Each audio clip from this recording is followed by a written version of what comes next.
விசிகா இந்த முறை இரட்டை இலக்கத்தில் போட்டியிடும் என்பதை நம்புகிறேன். அப்படி இரட்டை இலக்கத்தில் விசிகா போட்டியிடவில்லை என்று சொன்னால், அதற்கான வாய்ப்பை திமுக வழங்கவில்லை என்று சொன்னால், அண்ணன் திருமா இந்த கூட்டணியில் இருக்க மாட்டார் என்பதை நான் உறுதியா நம்புறேன். ஏன்னா அண்ணன் திருமா அரசியல்ல ஒரு சுயமரியாதைக்காரராக தான் நான் பாக்குறேன். திருமா என்ன பண்ணாலும் நம்மளை விட்டு போக மாட்டாங்க அப்படின்னு மதப்பில் திமுக இருக்கு. அது அப்படி கிடையாது. 6 சீட்டு கொடுத்தீங்க, 6ல 4 வின் பண்ணாங்க, 2 வின் பண்ணல. சரி, நீங்க 4 தான் வின் பண்ணீங்க, என்ன உங்களுக்கு 4 கொடுத்தா விசிகா கூட்டத்தில் இருக்குமா?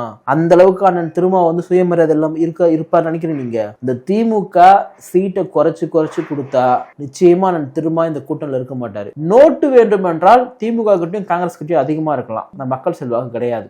விசிகா கிட்ட பணம் இல்ல, ஆனா மக்கள் செல்வாக்கும் வாக்கு இருக்கு. அப்ப இந்த பறையர் சமூக மக்களுடைய எல்லா வாக்குகளையும் அண்ணன் திருமா அவர்கள் செதறாம திமுக கூட்டணி கொண்டு போய் சேர்க்கிறாரு. திமுகவை வெற்றி பெற வைக்கக்கூடிய விசிகாவிற்கு 6 சீட்டு, ஒண்ணுமே இல்லாத காங்கிரஸ் 20-25 சீட்டு அப்படின்னா விசிகா கோவம் வருமா வராதா? அப்ப அந்த கோவம் தான் சங்க தமிழுக்கு வந்திருக்கு.